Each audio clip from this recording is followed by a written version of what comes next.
नमस्कार।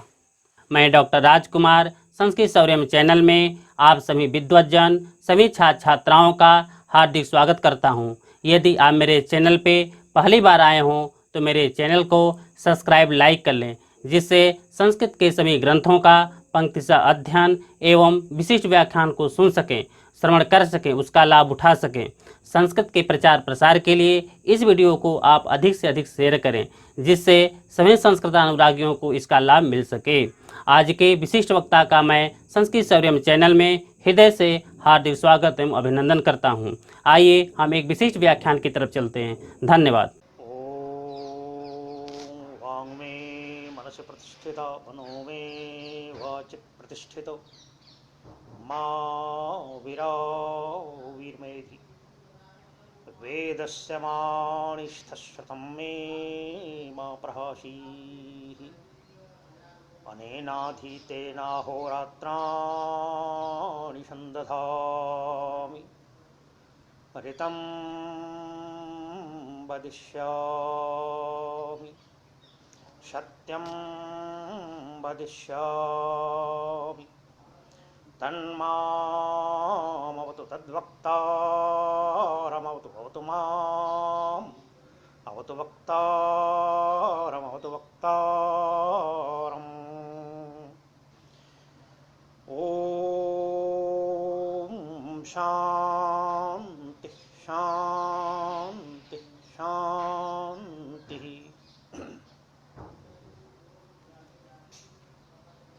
स्वात्मने नमः, परमात्मने नमः। आज इस ग्रुप के लोगों के आग्रह पर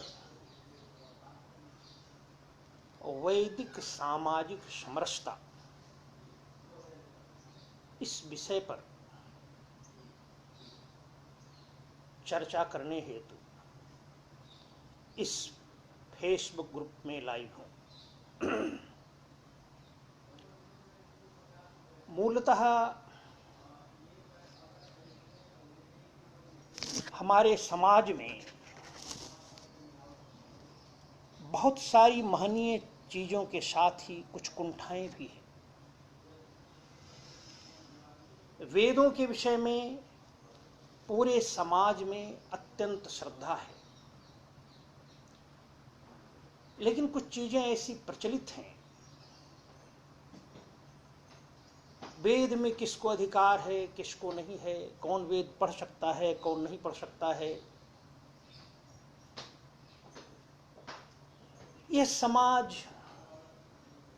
आज जो दिखाई पड़ता है कि जाति वर्ग संप्रदाय, जन्म के आधार पर ऊंच नीच मानना, जन्म के आधार पर किसी के कार्य को हेय मानना, किसी के कार्य को श्रेष्ठ मानना आदि जो चीजें हैं, क्या मूलभूत रूप से वेदों में है?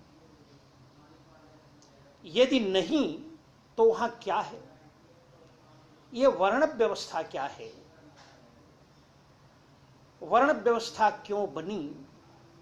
और फिर वो जाति व्यवस्था, वही जाति व्यवस्था और वर्ण व्यवस्था एक ही है या दोनों अलग अलग चीजें हैं? यह वैदिक संस्कृति मूल रूप से क्या है? इसका मूल स्वरूप क्या रहा है? भारत शब्द का अर्थ होता है जो प्रतिभा में रत है। भा माने प्रकाश, ज्ञान, तो ज्ञान के प्रकाश में जो रत है वह भारत है। और जहां ऐसे लोग रहते हैं वह स्थान, वह देश, वह जगह भारत है। और जो व्यक्ति इस प्रकाश में, इस ज्ञान के प्रकाश की तरफ बढ़ता है, उसमें लगा हुआ है, वह जन भारत है। इसलिए इस देश का जन जन भी भारत है। यह देश ही देश भारत है, देश का जन जन भारत है। और वह विश्व का वह हर व्यक्ति जो इस ज्ञान में श्रद्धा रखता है, जो इस ज्ञान की परंपरा को की तरफ आगे चलता है, वह भारत है। ऐसा भारत, ऐसी महनीयता के शब्द से जुड़ा हुआ भारत, इस जातिवाद के कीचड़ में कैसे फंस गया? जन्म के आधार पर लोगों में बांटने की बात कहां से आ गई? क्या वेदों में ही ऐसा है? इस बात को, इस तथ्य को स्पष्ट करने के लिए ही आज इस विषय में, इस पर चर्चा करने हेतु इस ग्रुप पे लाई हूं। इस संबंध में हम वेद से ही प्रारंभ करते हैं। कुछ चीजें हमको जाननी है। एक तो यह कि मनुष्य इस प्रकृति का एक प्राणी है। अनेक प्राणी है, उसमें मनुष्य भी एक प्राणी है। सारा विज्ञान, संपूर्ण ज्ञान इस प्रकृति में है। यह प्रकृति परमात्मा का शास्त्र है। यह परमात्मा इस प्रकृति में नित्य अपना दर्शन देता है, इसी में विद्यमान है। यह तथ्य कोई मैं नहीं कह रहा हूं, यह वेद ही स्वयं स्पष्ट रूप से यह कहता है। वेद का एक मंत्र है, मैं उस मंत्र को यहां उद्धृत करता हूं और वहीं से अपनी चर्चा प्रारंभ करता हूं। ऋग्वेद के चतुर्थ मंडल के 7वें सूक्त का पहला ही मंत्र है। वामदेव वशिष्ठ इस मंत्र के दृष्टा ऋषि हैं। मंत्र इस प्रकार है: अयम ही प्रथमो धायी धातृभर होता यजिष्ठो अध्वरेषु ईड्यः यमप्नवानो भृगौ विररुचुर वनेषु चित्रम बिभ्वम विषे विषे। शब्दों का अर्थ एक बार समझ लेंगे तो बहुत अच्छा रहेगा। अन्वय पहले करते हैं। इहि धातृभिः वनेषु बिभ्वम चित्रम प्रथमः धायी यम अपनवानः भृगवः विषे विषे विरुरुचुः ते भृगवः अध्वरेषु ईड्यः होता।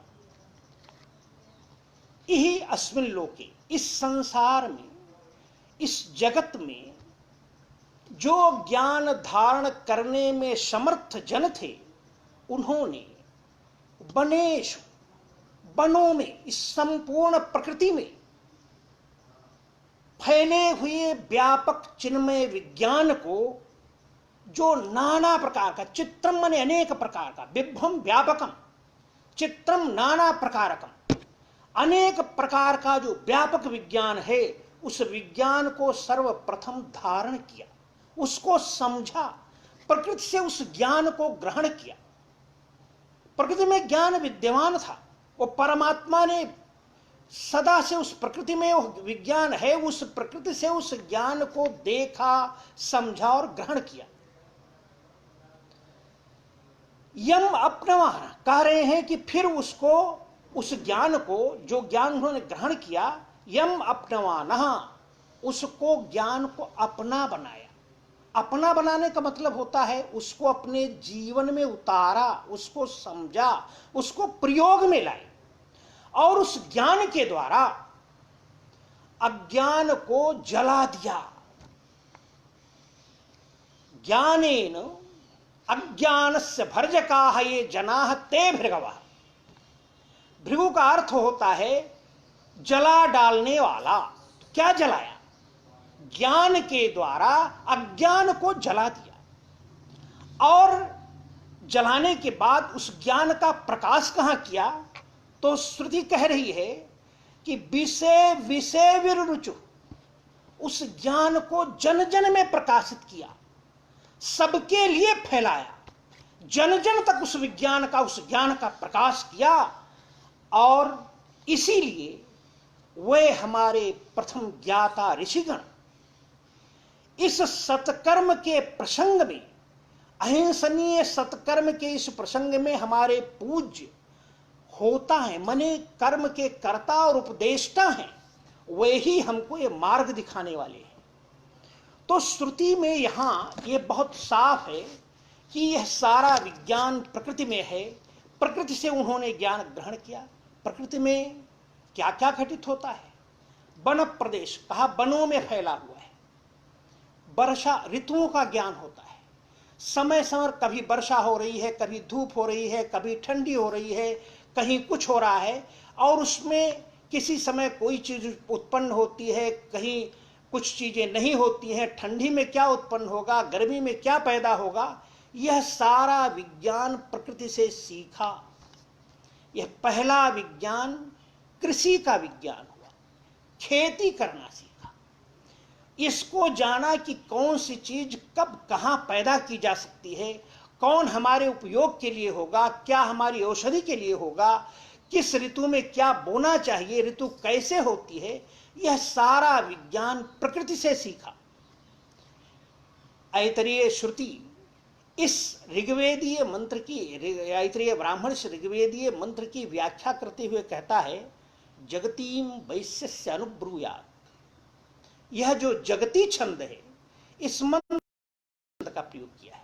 कहा जगती छंद इसलिए किया क्योंकि जन सामान्य के लिए कहा गया है। यह सारे जन जन तक ज्ञान फैलाने की बात की जा रही है।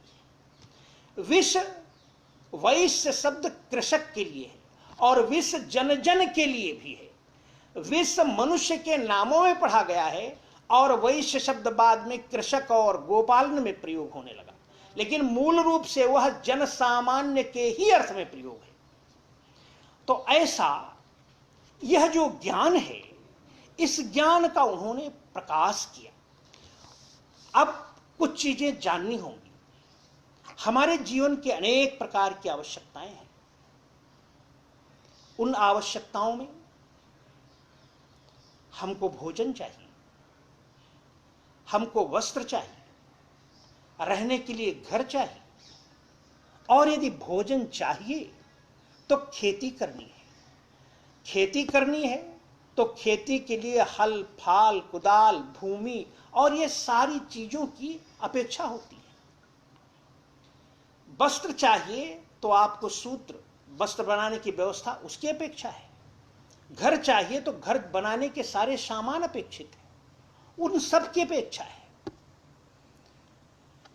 कोई भी व्यक्ति अकेले यदि इन सारे कार्यों को जुटाता रहे तो वह अपने जीवन की सारी आवश्यकताओं को कभी पूरी नहीं कर सकता है।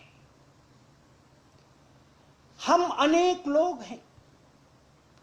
यदि एक पूरा समूह है, सैकड़ों लोग हैं, हजारों लोग हैं, काम भी अनेक प्रकार के हैं। भोजन करना है तो बर्तन भी चाहिए, बर्तन बनाने का, अग्नि की सारी व्यवस्था चाहिए, चूल्हा चाहिए, आदि आदि। इन सारे कार्यों को यदि एक व्यक्ति सभी कार्य अपने जीवन के लिए करने लगे तो कभी पूरा नहीं होगा। इसलिए हमारे भारत विद्वानों ने, भारत ऋषियों ने, प्रतिभा में रत ऋषियों ने इस पर चिंतन किया, मनन किया और मनन करके समझा कि हम अपनी रुचि के अनुसार अपने लिए कार्यों का यदि चयन कर लें और वो कार्य अपने लिए ही नहीं करें, सबके लिए करें। हमारा कोई भी कार्य केवल अपने लिए नहीं होगा, सबके लिए होगा। हम सभी एक दूसरे के सहायक हैं, हम सभी सबके लिए करेंगे। और इस चिंतन पर उन्होंने, यास कहते हैं, वर्ण शब्द का अर्थ होता है वर्णो वृणोते। वर्ण करने के कारण ही उसको वर्ण कहा गया। वर्ण करना माने चुनना, किसी पर कोई काम थोपा नहीं गया। हमने अपने लिए कार्य चुना, यह कार्य हम बढ़िया कर सकते हैं, ये हम करेंगे, और ये अपने लिए ही नहीं, पूरे समाज के लिए करेंगे। और हर व्यक्ति, समाज का सारा व्यक्ति अपने लिए नहीं कर रहा है, सभी सबके लिए करते हैं।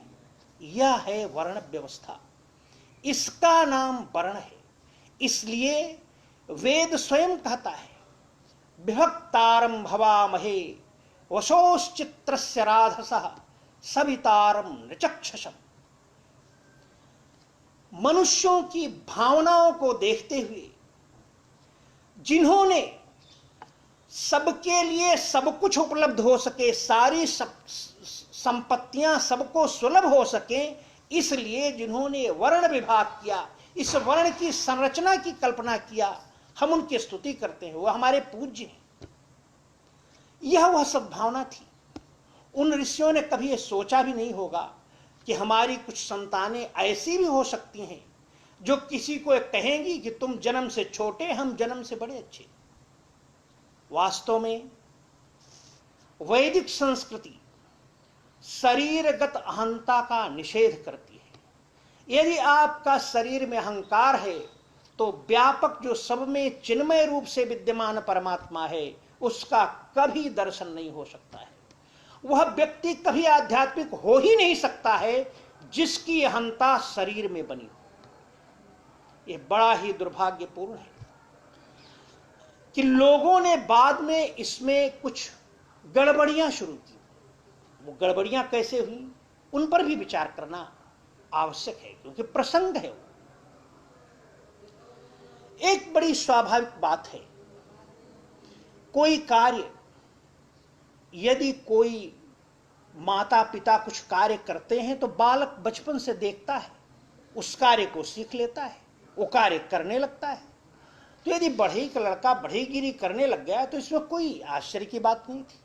लोहार का लड़का लोहारगिरी करने लगा तो कोई आश्चर्य नहीं था। वो केवल अपने लिए नहीं कर रहा है। एक बात जान ले, बढ़ई, लोहार, कुम्हार, कुंभकार, ये जितने भी हैं, यह सबके सब समाज के सबके लिए कार्य करते हैं। और इसीलिए गांव में आज भी कहीं वह परंपरा छूटी हुई बची हुई है। यज्ञ कहा गया है इस कर्म को, वह कर्म जो केवल अपने लिए नहीं किया जाता, पूरे समाज के लिए किया जाता है, वह यज्ञ है। और इसलिए सारे लोग, समाज के सभी वर्ग के सारे लोग जो अपने कार्य को नैतिकता से कर रहे हैं, उस यज्ञ में सहभागी हैं। इसीलिए गांव में चाहे वो धोबी हो, कुम्हार हो, कलवार हो, पंडित जी हो, सबकी अपनी यजमानी होती थी। वो यज्ञ कर रहा है, वो जो यज्ञ कर रहा है उस यज्ञ का लाभ जिनको जिनको मिलता है वह सब उस यज्ञ के यजमान हैं। उस यज्ञ का होता उस कार्य का करने वाला है और सारे लोग यजमान हैं।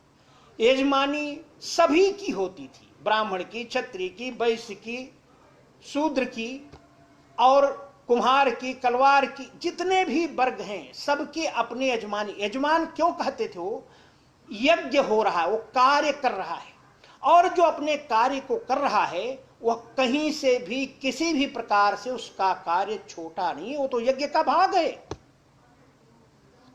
अब गड़बड़ी कहां शुरू होती है? गड़बड़ी शुरू होती है यूनियन बाजी, आज के शब्दों में जिसको आप कहते हैं, समूह बना लेना, माता पिता को देख के कार्य सीख लेना और उस कार्य को करने लगना, कहीं से दोष नहीं है। लेकिन यदि हम यह कहना शुरू करें कि मेरा कार्य बड़ा अच्छा है, तुम्हारा कार्य बहुत खराब है, तो गड़बड़ी शुरू हो गई। और दूसरी गड़बड़ी यहां होती है कि भाई बढ़ई का लड़का बढ़ईगिरी सीख सकता है, माता पिता को देख के। लोहार का लड़का लोहारगिरी सीख सकता है, कुम्हार का लड़का कुम्हार का काम सीख सकता है देख के, वो टेक्निकल काम है, इंजीनियरिंग है। लेकिन शिक्षक का लड़का बिना शिक्षा प्राप्त किए, बिना ज्ञान का अर्जन किए हुए शिक्षक नहीं हो सकता है। प्रशासक का लड़का यदि उसमें संवेदना न हो, दूसरों की पीड़ा को अपनी समझने की भावना न हो, जिसने पीड़ा का अनुभव ही न किया हो, दूसरे की पीड़ा क्या समझेगा?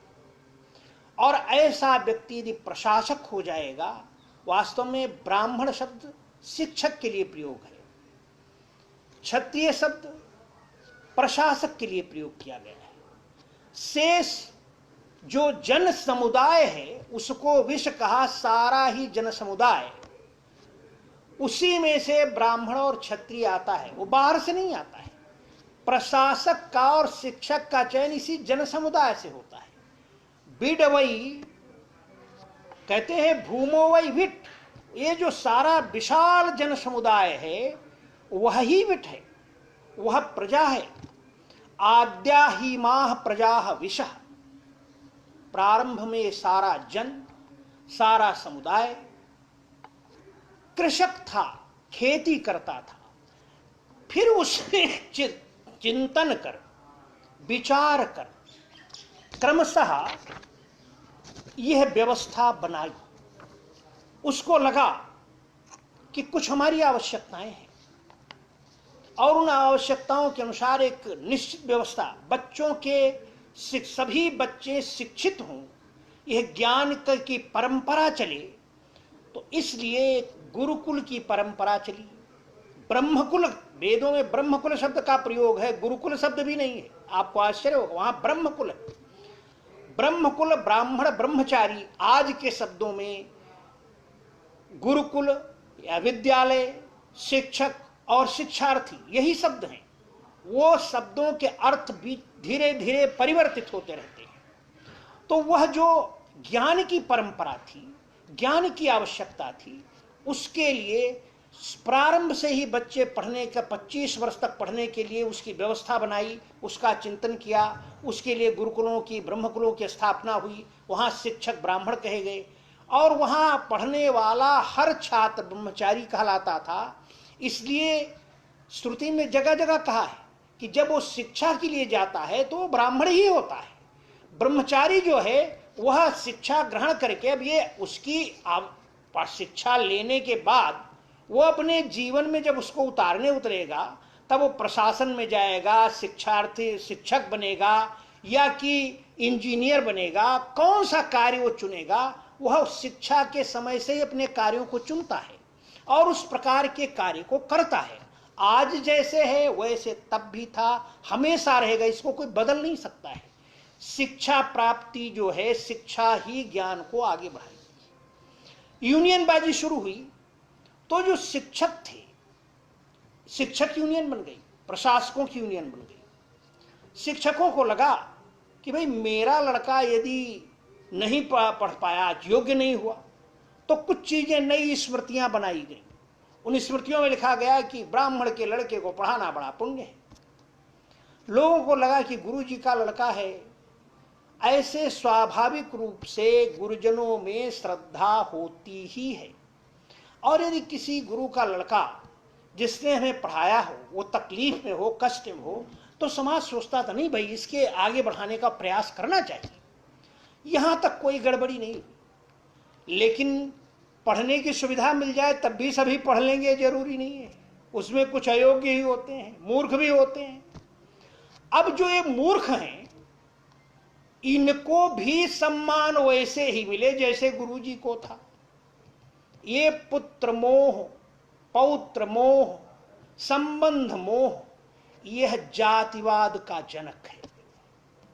यहां से शुरू हुआ स्मृतियों में जोड़ना कि पढ़ाने का अधिकार तो शिक्षक के लड़के को, ब्राह्मण के लड़के को ही है। दूसरे लोग पढ़ सकते हैं, उनको पढ़ाने का अधिकार नहीं। ये रूढ़ी और आगे बढ़ी। जब ये रूढ़ी और आगे बढ़ी तो लोगों को लगा कि जो टेक्निकल कार्य हैं ये तो अपने माता पिता से देख के ही सीख जाता है, इसको पढ़ाओ ही मत। और तब रोक लगाया कि भाई वो जो श्रम और शिल्प का विभाग है, जिसको शूद्र कहा गया था, जिसे तपसे शूद्रम श्रुति कहती है, उसको कह दिया पढ़ने का अधिकार ही नहीं है। उसको पढ़ने का निषेध कर दिया। ये पाप किया, वेद विरुद्ध चिंतन है। क्योंकि वेद में चारों वर्णों को बड़े आदर से कहा गया है। मैं उन मंत्रों को कहता हूं, ब्रह्मणे ब्राह्मणम, क्षत्राय राजन्यम, मरुद्भ्यो वैश्यम, तपसे शूद्रम। कहा ज्ञान के, और उसमें अंत में आलभते आता है, आलभते सब में जुड़ता जाता है। तो ब्रह्मणे ब्राह्मणम आलभते शतपथ इस मंत्र की व्याख्या करते हुए कहता है ब्रह्मणे ब्राह्मणम आलभते, ब्रह्म वै ब्राह्मण ब्रह्मैव तद्ब्रह्मणा समर्थयति। ज्ञान के लिए ब्राह्मण को प्राप्त करता है, ज्ञानी को प्राप्त करता है, क्योंकि ज्ञान ही ब्राह्मण है। ब्रह्म वै ब्राह्मण, ब्रह्म बृंघ धातु से, बृंघति इति ब्रह्म, जो बढ़ता है, बढ़ता रहता है, वह ब्रह्म है। कोई चीज आप कल्पना कीजिए जो हमेशा बढ़ती ही हो, ऐसी कौन सी चीज है? तो एक ही चीज है, वह है ज्ञान। देते हैं तब बढ़ता है, लेते हैं तब भी बढ़ता है। गुरु देता है, शिष्य लेता है, समाज में भी बढ़ता है और निरंतर बढ़ता ही रहता है। इसलिए ब्रह्म शब्द का अर्थ होता है ज्ञान। और ज्ञानी तो जो ज्ञान की अपेक्षा जिसको है उसको ज्ञानी को प्राप्त करना चाहिए, वहां जाके शिक्षा ग्रहण करनी चाहिए। यह अर्थ है। ब्रह्म वै ब्राह्मण ब्रह्मैव तद ब्रह्मणा समृद्धेति। उस ज्ञान के द्वारा वो ज्ञान ही समृद्ध होता है। ज्ञान के द्वारा ज्ञान ही समृद्ध होता है, क्योंकि गुरु शिष्य को देगा, उसका अपना ज्ञान बढ़ेगा, शिष्य का बढ़ेगा, समाज का बढ़ेगा, समाज आगे बढ़ेगा, ज्ञानी होगा, वो भारत होगा। छत्राय राजन, छत्राय रक्षण के लिए, छतात्रायते थी क्षत्रिय, जो किसी संकट से रक्षा करता है वो क्षत्रिय है। यदि कोई किसी को सता रहा है, आपको लगता है नहीं यह अन्याय कर रहा है, आप उसको रोकना चाहते हैं, ये जो हृदय की संवेदना है इसके आधार पर उसको क्षत्रिय कहा। और ऐसे व्यक्ति को ही प्रशासक होना चाहिए। राजा वह होना चाहिए, प्रशासक वह होना चाहिए जो दूसरे की पीड़ा को समझता हो। वह नहीं होना चाहिए जिसने पीड़ा का अनुभव ही नहीं किया। जिसको दूसरे की पीड़ा का अनुभव नहीं होगा, यदि वो प्रशासक हो जाएगा तो केवल सताएगा। दूसरे की संवेदना जिसमें नहीं होगी वह प्रशासक नहीं होना चाहिए। तो छत्राय राजन्य, रक्षण के लिए राजन्य कहा। छत्रम वै राजन्य, निश्चय ही रक्षण धर्म ही राजन्य है। छत्रम वै राजन्य कहा, छत्र ये जो रक्षण धर्म है वह ही राजन्य है। और इससे वह उस रक्षणी की रक्षा करता है, छत्र धर्म की रक्षा करता है, माने उस रक्षणी जो रक्षा करने योग्य उसकी रक्षा करता है, रक्षण धर्म की रक्षा करता है। और जो रक्षित होता है वह उसमें संवेदना जगती औरों की रक्षा करता है, देश रक्षित होता है। ये एक व्यवस्था थी। मरुद्भ्यो वैश्यम विषो वै मरुतः विषमेव तद्विषा समर्थयति। कहा मरुद्भ्यो वैश्यम, मरुत वायु के मरुत गण है। श्रुति ही मरुद गण का 49 सप्त सप्त ही मारुता गणा, 7 के गणों का जो समुदाय है वह मरुद गण है। और उस मरुद गण से वैश्य कहा। विष प्रवेशने धातु से वैश्य शब्द बनता है, जो सब जगह वायु की भांति प्रविष्ट है। कृषि, अन्न सबको चाहिए, भोजन सब करेंगे, इसलिए वैश्य का जो कर्म है वह मरुद से उद्धरण किया दिया हुआ। मरुद का क्या कार्य है? ये 49 प्रकार का वायु, आपको वायु चाहिए, प्राणवायु आपकी, ऑक्सीजन, आज के शब्दों में ऑक्सीजन प्राणवायु है। और वह जो आप छोड़ते हो अपान वायु है। जो आपकी प्राणवायु है वो वृक्ष छोड़ता है, और वृक्ष को जो प्राणवायु है वो आपके अपान वायु है। कार्बन डाइऑक्साइड आप छोड़ते हैं वो वृक्ष को चाहिए, और वृक्ष जो छोड़ता है वो आपको चाहिए। ये मरुत गतिमान है, वह वृक्ष की प्राणवायु, वृक्ष की अपान वायु आप तक पहुंचाता है जो आपकी प्राणवायु, और आपकी अपान वायु वृक्ष तक पहुंचाता है जो उसकी प्राणवायु है। इस प्रकार से जैसा यह संचरण का क्रम है, वास्तव में मरुत यह संपूर्ण वर्ण व्यवस्था की परिकल्पना का मूल है। इसलिए मानव सूक्त जो मनु ने, वैवस्वत मनु के दृष्ट मंत्र हैं ऋग्वेद में, वहां साफ साफ उन्होंने कहा कि यह सारा कुछ मरुदगणों से सीखा हमने। मरुदगण सब जगह संचरित हो रहे हैं।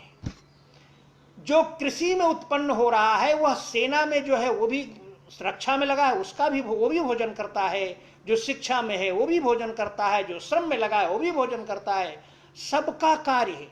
जो कपड़ा बुन रहा है वो कपड़ा बुनना, सब पहनते हैं, कपड़े को उपयोग करते हैं। इसी तरह से जो रक्षा कर रहा है वो रक्षा कर रहा है तो पूरे देश की रक्षा कर रहा है। जो शिक्षा दे रहा है वह अपने लिए नहीं, पूरे समाज के लिए शिक्षा दे रहा है। उन सारे छात्रों के लिए शिक्षा दे रहा है। ये पूरा एक संचार का क्रम जो था, इसको मरुदगण से कहा था, वो वर्ण का तरीका था।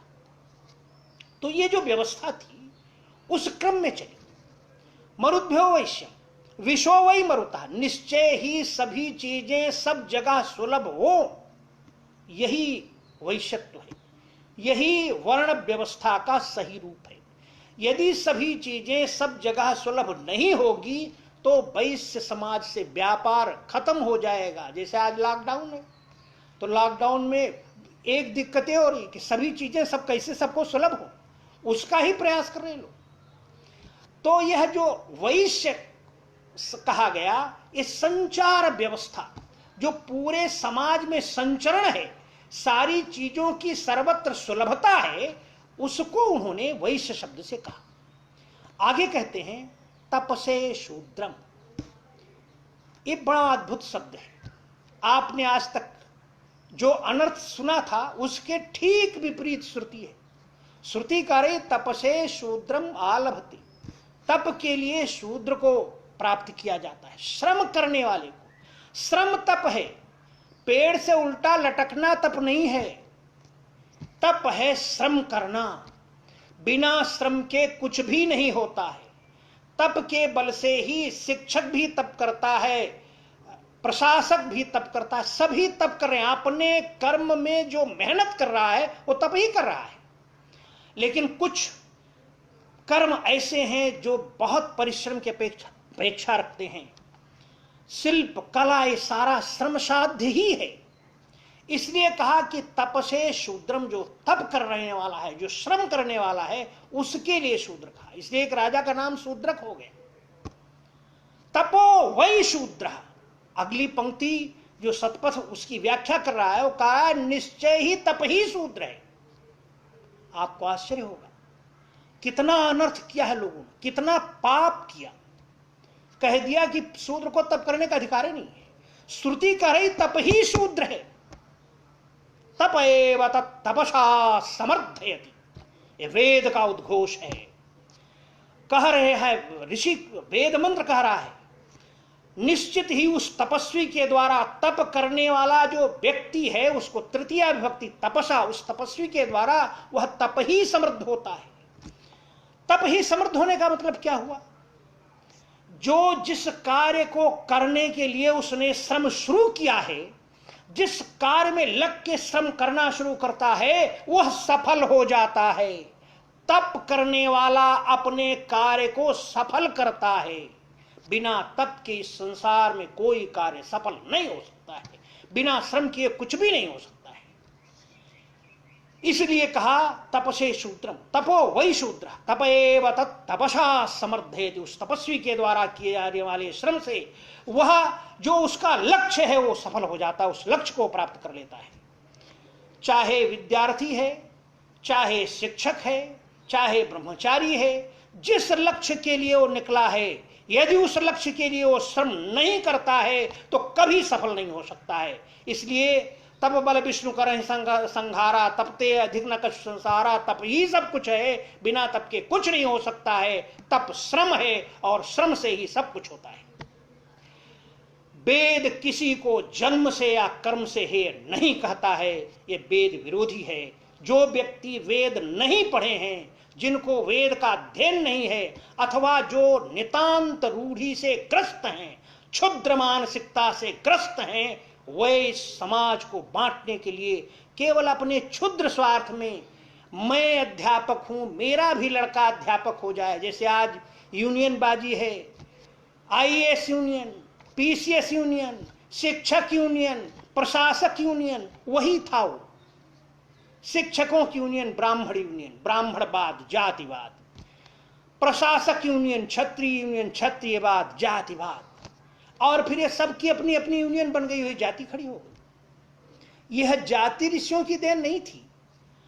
जाति शब्द का समान प्रसवात्मिका जाति, न्याय में गौतम ने कहा जिससे समान चीजों का बोध हो, समान वस्तुओं का ज्ञान हो जाए, एक कहने से वही जाति है। जैसे गोत्र जाति है, गो कहने से पूरे एक समूह की जाति का बोध होता है। अब उसमें काली गौ, श्यामा गौ, रक्त गौ, कई तरह की, लाल गाय, काली गाय, पीली गाय, श्यामा गाय, कई तरह की गाय हो सकती है। तो ऐसा जो जाति का, अब आप कल्पना कीजिए, ब्राह्मण लड़के को, क्षत्रिय लड़के को, शूद्र लड़के को बिना बताए हुए एक साथ बैठा दीजिए और कहिए पहचान लीजिए। यदि नहीं पहचान सकते तो ये जाति नहीं है। यह स्वयं की पहचान नहीं बना सकता। जो स्वयं से वो पहचान बनाने की जिसमें क्षमता नहीं, उसको जाति नहीं कह सकते। इसलिए जाति कहना, वर्ण को जाति कहना अपराध है। वेद भी उसे अपराध कहता है। अब वो वेद के मंत्र, यजुर्वेद का, ऋग्वेद का तृतीय मंत्र उद्धृत करता हूं। यथे मां वाचम कल्याणी आवदानि जनेभ्यः ब्रह्मराजन्याभ्याम शूद्राय च आर्याय च स्वाय च रणाय च प्रियो देवानां दक्षिणायै दातुर्भूयासम् अयम मे कामः समृद्धताम् उपमादो नमतु। ये यजुर्वेद के 26वें अध्याय का दूसरा मंत्र है, माध्यन्दिन संहिता। जिसको देखना हो देख सकता है। यथा इमां वाचम कल्याणी, इमाम ऋगादि लक्षणाम, ऐसा सायण ने भी अर्थ किया है। यह जो ऋगादि लक्षण वाली वाणी है, इमाम ऋगादि लक्षणाम वाणी, इमाम ऋगादि लक्षण, यथा मम, जैसे मेरी ये ऋगादि लक्षण वाली वाणी है। यथेमां वाचम कल्याणी आवदानि जनेभ्यः, जनेभ्यः आवदानि, आवदानि लोट लकार उत्तम पुरुष का शब्द है। मैंने लोगों के लिए कही, लोगों के लिए, सब के लिए, वहां कोई प्रतिबंध नहीं लगाया। जनेभ्यः आवदानि, ऐसे आप भी कहो, क्योंकि लोट लकार आज्ञा देता है, आदेश करता है, तो आज्ञा भी है। हमने कही, वैदिक ऋषि ने कही, परमात्मा ने कही, वेद मंत्र ने कहा, ऐसे आप भी करो। वेद का उपदेश जन जन को करो। किसी ने कहा नहीं ये तो सिर्फ जनेभ्या में वो ही आएगा, ब्राह्मण आएगा, नहीं, उसमें आगे वो स्वयं का रहे। आवदान जनेभ्या ब्रह्मराजन्याभ्याम शूद्रायचार्याय, ब्राह्मण के लिए, शिक्षक के लिए कही, राजन्य के लिए, प्रशासक के लिए कही, शूद्र के लिए, तपस्वी के लिए, श्रमिक के लिए कही, आर्यायचा, जो श्रेष्ठ कर्म में लगा हुआ, विपणन, कृषि, वाणिज्य आदि में लगा है, उसके लिए कही, स्वायचा, अपने लिए कही, अरणायचा, और जो अन्य हैं, जो इसमें नहीं आते किंतु वेद के प्रति द्वेष भाव नहीं रखते, उनके लिए भी कही, उन सब के लिए कही। प्रियो देवानाम दक्षिणायै दातु इहि भूयासम, इहि विद्यादान प्रसंगे, यहां इस विद्यादान के प्रसंग में हम प्रियो देवानाम दातु, हम वह जो दान, विद्या दान करने वाला है उसका, और जो इस विद्या से द्योतित होना चाहता है, ज्ञान प्रकाश प्राप्त करना चाहता है, उन दोनों के प्रिय हों। ये वेद की भावना है। वेद कह रहे हैं, वेद कह रहा है प्रियो देवानाम दक्षिणाय, कहा किस लिए प्रिय हो, तो दक्षता के लिए। दक्षिणा दक्षता शब्द है, दक्षता के लिए ही दक्षिणा शब्द का प्रयोग हुआ है। आज दक्षिणा का अर्थ पैसा ही सिर्फ कर लिया लोगों ने, दक्षिणा शब्द का अनर्थ कर दी। दक्षिणा है दक्षता, दक्षतायै, दक्षिणायै माने दक्षतायै, दक्षता के लिए। जब वह ज्ञान में दक्ष होगा, वेद पढ़ेगा, वेद ज्ञान से अपने जीवन को ज्ञानमय बना लेगा, हर क्षेत्र में आगे बढ़ेगा, तो ही वेद में श्रद्धा करेगा। जो ज्ञान वेद का जानता ही नहीं, जिसे वेद का पता ही नहीं, वेद में क्या है वो जानता ही नहीं, वो श्रद्धा कैसे करेगा। इसलिए भगवान वेद कह रहे प्रियो देवानाम दक्षिणायै दातु ई भूयासम, इस विद्या दान के प्रसंग में विद्या देने वाले और विद्या ग्रहण करने वाले दोनों का मैं उस ज्ञान की दक्षता के कारण प्रिय हूं। ये वेद वाक्य है। अयम मे कामः समृद्धताम, मेरी यह कामना सफल हो, ये वेद की कामना है। जन जन वेद पढ़े, वेद की कामना है। अयम मे कामः समृद्धताम उपमा अधः नमतु। वह इस विद्या, वेद विद्या को जानने वाला, वेद पढ़ने वाला, वेद ज्ञान की प्रभुता से, विनम्रता से मेरे प्रति झुक जाए, वेद के प्रति श्रद्धा करने लगे, वेद के प्रति विनम्रता से युक्त हो जाए। प्रियो देवानां दक्षिणाय दातुर्हि भूयासम अयम मे कामः समृद्धताम उपमा अधः नमतु। वह इस ज्ञान की प्रभुता से मेरे प्रति झुके, मुझे नमन करे, मेरे प्रति श्रद्धा करे, ये वेद की कामना है। और इस वेद की कामना के विरुद्ध जो खड़े हैं वह वेद द्रोही हैं, उनको वेद का कोई अध्ययन नहीं है। और ऐसी स्मृतियां, आपको आश्चर्य होगा, जितने वेद के ऋषि हैं, वेद में कहीं यह बात नहीं है, उन सभी ऋषियों के नाम से इन यूनियन बाजों ने तमाम स्मृतियां लिख डाली। ऐसा कोई वेद का ऋषि नहीं जिसके नाम की स्मृति न मिली। और उन स्मृतियों में जातिवाद का जहर भर दिया, जहर भर दिया, समाज को तोड़ने का सारा काम किया। इसलिए जिनको वेद में श्रद्धा है, जिनको भारत में श्रद्धा है, भा में श्रद्धा है, ज्ञान में श्रद्धा है, वह किसी को ज्ञान से नहीं रोकते हैं, ज्ञान देते हैं। ज्ञान देने से ही, जो गुरु ज्ञान नहीं देगा, उस गुरु के प्रति छात्र की, शिष्य की श्रद्धा क्यों होगी। लेकिन पागलपन ऐसा हुआ कि उन्होंने अपनी ही लाइन काट ली। आश्चर्य है। मैं वेद की कुछ पंक्तियां और उद्धृत करना चाहूंगा। वेद चारों वर्णों के स्वत्व को जागृत करने के लिए एक मंत्र उपयोग में, एक मंत्र वहां है और वो बड़ा महत्वपूर्ण मंत्र है। उस मंत्र को यहां बोलना, यहां बताना ज्यादा अच्छा होगा। अग्नेर्भागोऽसि दीक्षाया आधिपत्यम ब्रह्मस्पृतं त्रिवित्तोम। हे आचार्य, हे ब्राह्मण, तू अग्नि का भाग है, तेरे ऊपर यह समाज शिक्षित हो। दीक्षाया, शिक्षा का, आधिपत्यम दायित्व है, तेरे ऊपर यह समाज शिक्षित हो, यह दायित्व है। कहा यह अग्नि का भाग क्यों कहा? अग्नि में ही यह गुण है कि जो अग्नि के संपर्क में आता है वो सबको आग बनाता है। और हमारा आज तथाकथित ब्राह्मण, वो तो बिल्कुल छुआछूत के चक्कर में पड़ गया, वो अग्नि रह ही नहीं गया।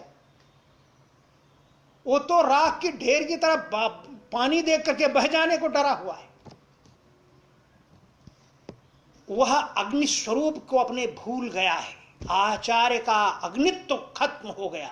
यदि उसमें अग्नित्व रहेगा तो वह अधिक से अधिक, वहां वेद के उपनिषदों में बार बार आया है, ब्रह्मचारिण आयान्तु, ब्रह्मचारी आए, शिक्षार्थी आए, जितने शिक्षार्थी आए उतने ज्ञान का प्रकाश, जितना ज्ञान का प्रकाश होगा उतना देश महान होगा।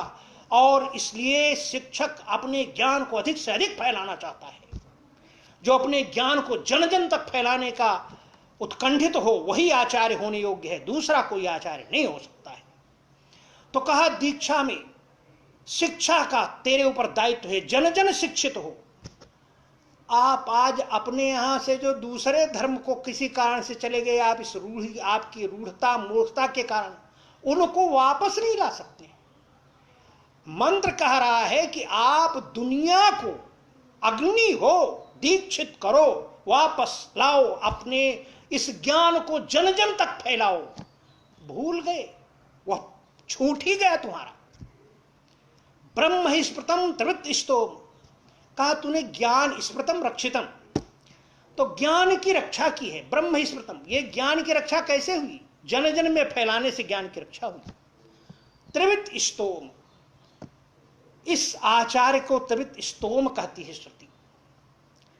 एक बार आचार्य पढ़ाता है, शिष्य को नहीं समझ में आता है तो दोबारा पढ़ाता है, दूसरी बार नहीं समझ में आता तो तीसरी बार पढ़ाता है, और 3 बार में माना जाता है, 3 बार कह दिया तो आ ही जाता है। तो कहा त्रिपाठ कह लेते, त्रिवित क्यों कहा?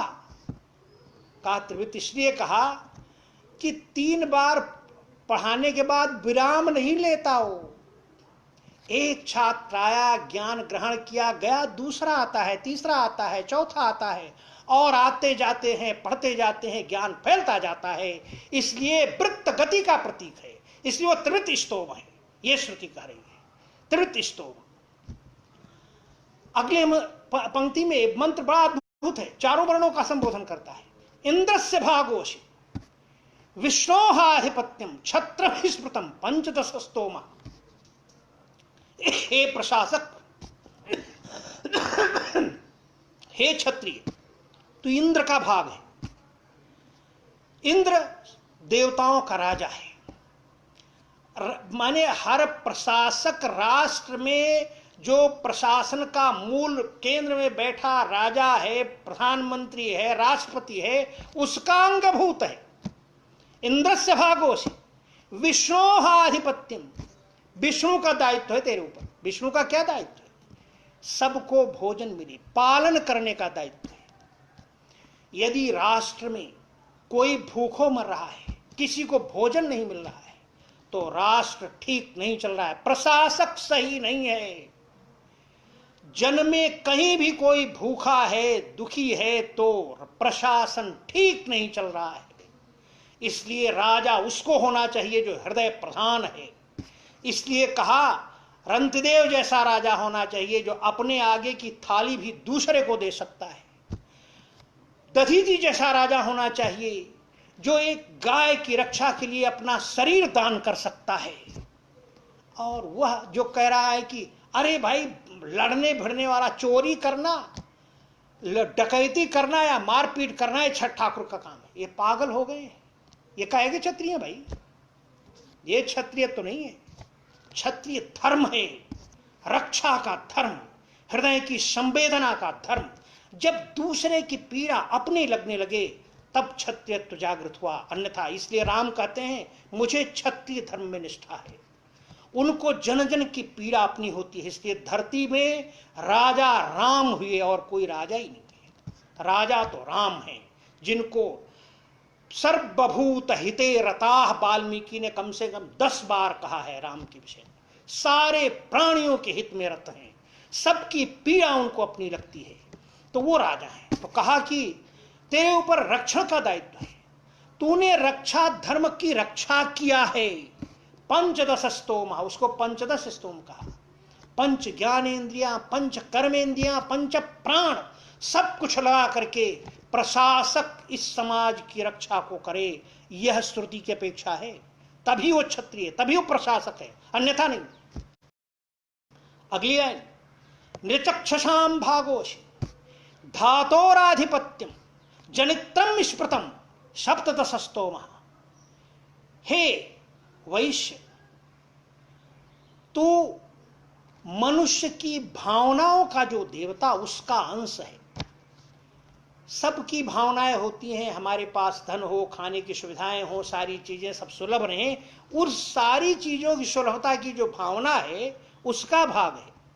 इस सारे समाज को धारण करने का दायित्व तेरे ऊपर है, कृषक के ऊपर ये सारा दायित्व है। यदि अन्न नहीं पैदा होगा तो कोई कैसे जिएगा, क्या खाएगा? तो सबको धारण कर। तूने उत्पादन जनित्रम स्मृतम, उत्पादन की रक्षा की। कृषि में उत्पादन होता है, और वही नहीं, यह जन सामान्य से ही यह संतति वहीं से आती है। वो चाहे प्रशासक हो, चाहे शिक्षक हो, चाहे सेना में हो, सब उस समाज से आ रहे हैं, ये जन सामान्य से आ रहे हैं। तो तूने उत्पादन की रक्षा की है, इसलिए तू सप्तदश स्तोम है। ऋग्वेद में 5 ऋतुओं की प्रधानता है, तो 12 महीने, 5 ऋतुएं, 12 5 17 सारी। इसको लोग हे समझते हैं, उसको तो बहुत बड़ा आदर दिया वेद ने। वेद कहता है मित्रस्य भागोषि वरुणस्याधिपत्यम दिवह वृष्टिरवात स्मृतम एकविंश स्तोम। हे शूद्र, तू मित्र का भाग है। मित्र भगवान सूर्य का नाम है, तू सूर्य का अंश है। क्योंकि बिना तप जो है सूर्य में है, सूर्य तपता है तभी सब कुछ होता है। सूर्य के तप से सारी ऋतुएं चलती हैं, बिना परिश्रम के कुछ भी नहीं हो सकता है। तो हे शूद्र, हे तपस्वी, तू मित्र सूर्य देवता का भाग है। वरुणस्याधिपत्यम, तेरे ऊपर वरुण का दायित्व है। बड़ा अद्भुत है, सूर्य की गर्मी से ही जल बरसता है, ऋतु चलती है, श्रम से ही जल मिलता है, सारी चीजें सुलभ होती हैं, इसलिए तेरे ऊपर वरुण का दायित्व है। विनम्रता भी है वहां। वरुणस्याधिपत्यम देवः वृष्टिर्वात स्मृतम, तूने दिन से, वर्षा से, वायु से रक्षा किया, और दिन की, वर्षा की, वायु की रक्षा किया, दोनों तरफ अर्थ लगेगा। घर बना, धूप से बचे आप। वर्षा में घर नहीं होता तो कैसे रहते? वायु ठंडी चलती, ठंडी में कैसे रह सकते थे? तो घर बनाने के लिए, उस शिल्प के लिए उसकी व्यवस्थाएं सारी चली खड़ी। तो तूने दिन से, वायु से, वर्षा से रक्षा किया, घर के दरवाजे बने, कृषि करने के उपकरण बने, सारी चीजें तैयार हो, तूने उससे रक्षा किया है। इसलिए यह सब करने में एक कुम्हार, लोहार अथवा बढ़ई, ये जब अपने काम में लगते हैं तो ऋतुओं का भी ध्यान रखना पड़ता है, महीने भी ध्यान रखने पड़ते हैं। मन, वाणी और बुद्धि को पूरी तरह मनसा वाचा कर्णमा एक होता है। कुम्हार जरा सा यदि उसका मस्तिष्क हट जाए तो वो घड़ा बना रहा होगा तो कुछ और बन जाएगा। लोहार जरा सा चूक जाए तो हथौड़ी कहीं लग जाए तो हाथ टूट जाएगा। इसलिए उसको कहा कि तू एक विंश स्तोम है। 17, 12, 5 ऋतुएं, 12 महीने 17 हुए। आत्मा, मन, बुद्धि, ये सब मिला करके मनसा वाचा कर्मणा एक हो करके, इसलिए एक विंश स्तोम कहा उसको। श्रम के बिना कुछ भी नहीं होता है। आज भी गांव में लोगों में प्रचलित है, 20 नहीं, 19 नहीं, 21 है। 21 वह है जो हर कार्य को सफल करता है। बिना श्रम के कुछ भी सफल नहीं होता है। सब कुछ श्रम साध्य ही है, श्रम से ही सब कुछ सफल होता है, बिना श्रम के कुछ नहीं हो सकता है। इसलिए यह चारों वर्ण कोई है नहीं है। और यजुर्वेद में 184 प्रकार के कार्यों का वर्णन है। माला गूंथना भी है, आभूषण बनाना भी है, ये सारे कार्य है। गायन, गाना, बजाना, सबका वर्णन किया है। आपको आश्चर्य होगा, वहां वो कहते हैं वर्णाय अनुरुधम आलभते, वर्ण करने के लिए जिसने अनुरोध किया है कि मेरा इस कार्य के लिए वर्ण कीजिए, उसको ही प्राप्त करते हैं। आसमंतात लभते, वह ही आप चाहे उसको ही उस कार्य में लगाएंगे जिसने अनुरोध किया है कि मैं ये कार्य करूंगा। आज भी तो आप यही कर रहे हैं। आपको कोई आवश्यकता होती है तो वांट निकालते हैं। ये वांट क्या है? वो अनुरोध पत्र मांगते हैं कि हम ये काम करना चाहते हैं, और इसके बाद आप उसका चयन करते हैं उस कार्य के लिए। कर आप वही रहे हैं, नाम बदल के कर रहे हैं। इस वेद मंत्र का अर्थ यदि जन्मना कोई अर्थ लगाएगा तो कभी सही अर्थ नहीं कर पाएगा, अनर्थ सिर्फ कर सकता है। वर्णाय अनुरुधम आलभते, यजुर्वेद का मंत्र है। वर्णाय, वर्ण करने के लिए, अनुरुधम, अनुरोध करने वाले को, आलभते, प्राप्त करता है। ये सीधा सीधा है। यह जो व्यवस्था है, इस व्यवस्था को गलत रास्ते पर ले जाकर के रूढ़ी के अर्थ में, जो क्या कहते हैं, वह अपने प्रति स्वार्थ, पुत्र पुत्री मोह, भाई भतीजा मोह, रिश्ते नाते मोह, संभावित रिश्ते नाते मोह, यही जातिवाद है। इसने इस बहुत प्यारी व्यवस्था को खराब कर दिया। इसलिए इस वेद के उसमें उस सही व्यवस्था को, जो आज भी लागू है किसी न किसी रूप में, हमेशा लागू रहेगी, इसके गड़बड़ाने से हुआ क्या? जो हमारा इंजीनियर था, जो हमारी इंजीनियरिंग, जिसको आप इंजीनियर कह रहे हैं, वही हमारे यहाँ शिल्प है। वो जो शिल्पी था, लोहार, कुम्हार, कलवार, उसको आपने शिक्षा देना जब बंद कर दिया तो उसमें, उस क्षेत्र में शोध बंद हो गए। आज भी ऐसे स्तंभ हैं जिनमें जंग नहीं लगे, हजारों वर्ष से पड़े हुए हैं। आखिर उनको ज्ञान नहीं था तो कहां से हुआ? तो वह ज्ञान, उस ज्ञान को मैंने जब शिक्षा देना बंद, लोगों ने उसमें शिक्षा पर रोक लगाई तो उसमें शोध बंद हो गई। ज्ञान के आगे बढ़ने की जो स्वाभाविक प्रवृत्ति है वह रुक गई। उस पर रोक लगाना अपराध था। वह अपराध बहुत खराब हुआ। थोड़ा इस प्रसंग में एक थोड़ी चर्चा और करके अपनी बात को विराम दूंगा। कह रहे हैं यह जो कर्मों का ये जो सहयज्ञ है यही ज्योतिष्टोम है, इसी का नाम ज्योतिष्टोम है। ज्योतिष्टोम एवं अग्निष्टोम स्यात्। मैं श्रुति बोल रहा हूं, ब्राह्मण श्रुति है। ज्योतिष्टोम एवं अग्निष्टोम स्यात्, यह ज्योतिष्टोम ही अग्निष्टोम है। ब्रह्म वै स्तोमा नाम त्रिवित। यह जो शिक्षक है, जो ब्राह्मण कहा गया, वही स्तोमों का त्रिवित है। ज्ञान ही स्तोमों का त्रिवित है। छत्रम पंचदशा, भी जैसा उस मंत्र में बताए थे, छत्रम पंचदशा, क्षत्रिय ही पंचदश स्तोम है। मनसा वाचा, पंच ज्ञानेन्द्रिय, पंच कर्मेंद्रिय और पंच प्राण लगा के जो सेना में है, चाहे प्रशासन में है, चाहे देश की भीतरी सुरक्षा में लगा है, वह पंचदश स्तोम है। ब्रह्म खलु वै छत्रात् पूर्वम, अद्भुत मंत्र है।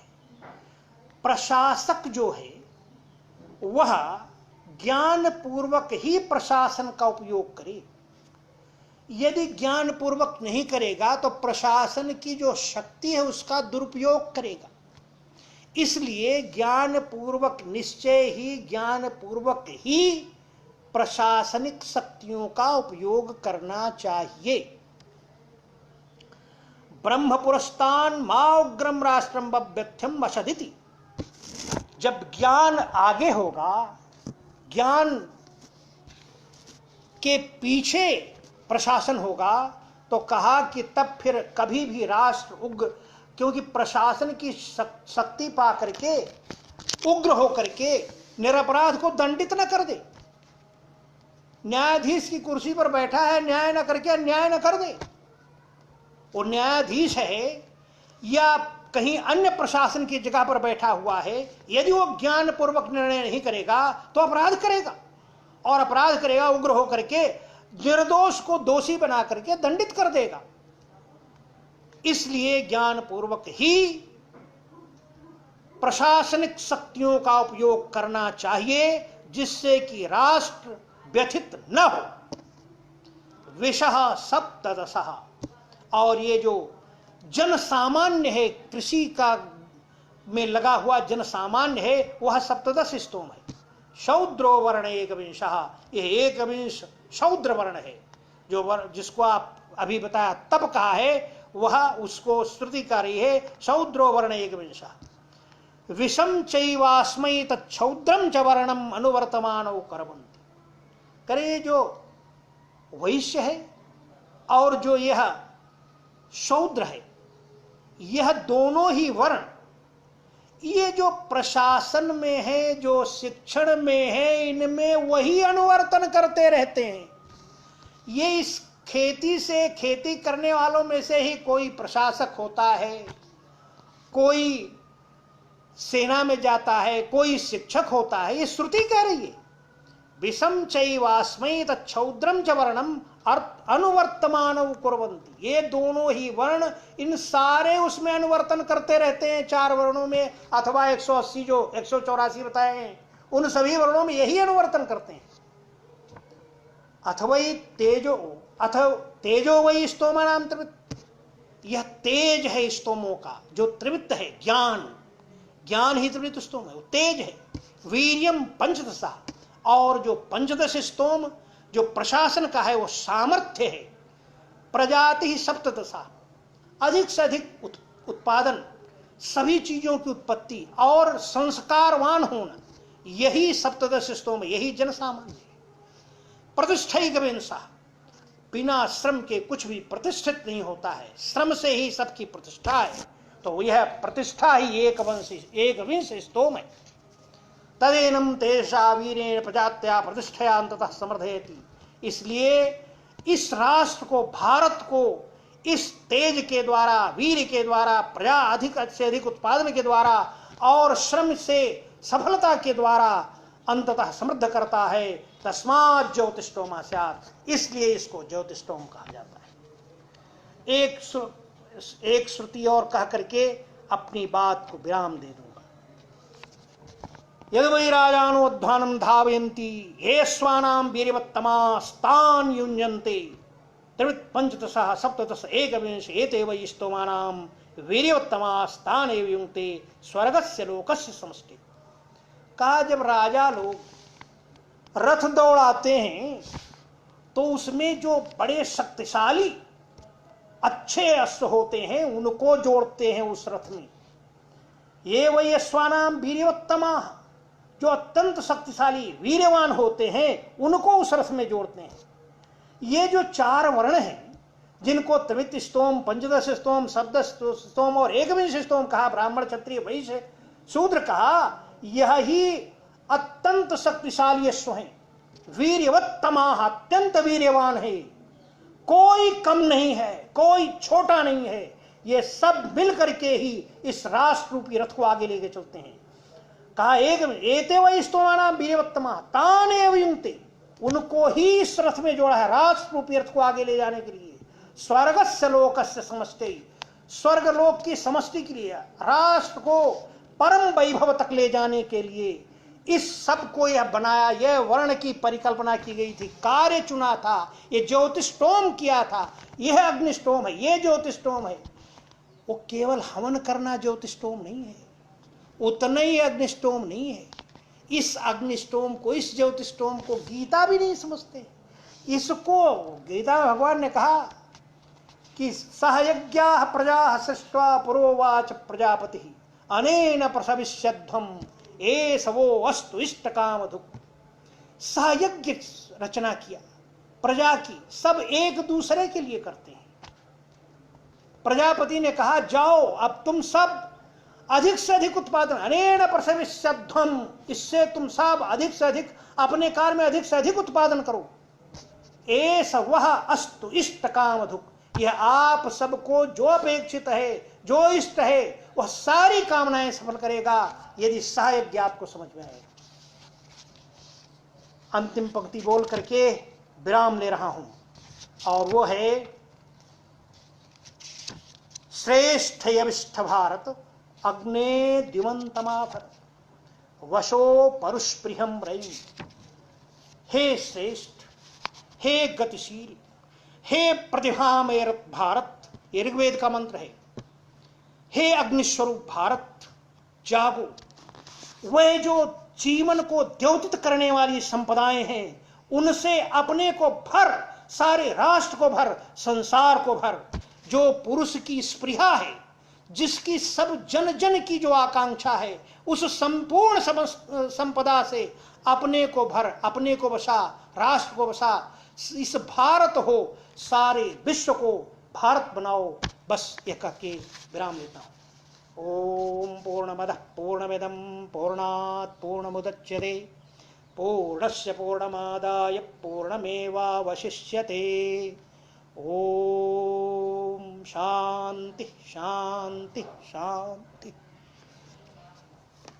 शिवं भवतु।